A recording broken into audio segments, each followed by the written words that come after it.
నమస్తే welcome to Andhra Prabha this is Tejaswi. సామాన్యుడి tweet కు హీరో నిఖిల్ సిద్ధార్థ్ స్పందించారు. టీడీపీ ఎమ్మెల్యేకి చెప్పి సమస్యను పరిష్కరించారు. ఎన్నికల ప్రచారంలో టాలీవుడ్ హీరో నిఖిల్ సిద్ధార్థ్ కూడా పాల్గొన్న సంగతి తెలిసిందే. బాపట్ల జిల్లా చీరాల నుండి టీడీపీ ఎమ్మెల్యే అభ్యర్థిగా పోటీ చేసిన మద్దలూరి మాలకొండయ్య తరపున ప్రచారం చేశారు. మాలకొండయ్య సిద్ధార్థ్ కు మామ అవుతారు. అందుకే టీడీపీ అభ్యర్థి తరపున ప్రచారంలో పాల్గొన్నారు. చీరాల నుండి మాలకొండయ్య విజయం సాధించారు. అయితే చీరాలకు చెందిన వ్యక్తి ఓ ట్వీట్ చేశారు.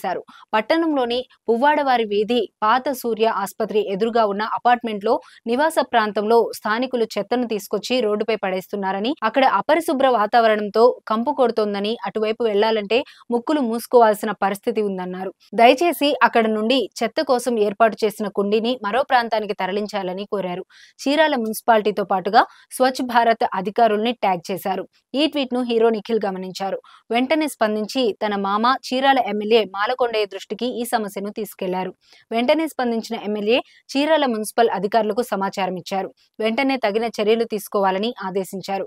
వెంటనే రంగంలోకి దిగిన చీరాల మున్సిపాలిటీ సిబ్బంది అక్కడున్న చెత్తను తొలగించారు. అయితే చెత్త తొలగించిన ఫోటోలను హీరో నిఖిల్ ట్వీట్ చేశారు. జయచంద్ర, మీరు ప్రస్తావించిన సమస్యపై వెంటనే స్పందించి చర్యలు తీసుకున్నారు. అంతా శుభ్రం చేశారంటూ స్పందించారు. హీరో నిఖిల్ స్పందించి వెంటనే తన మామ ఎమ్మెల్యేలతో చెప్పి సమస్యను పరిష్కరించడంతో అందరూ ప్రశంసిస్తున్నారు.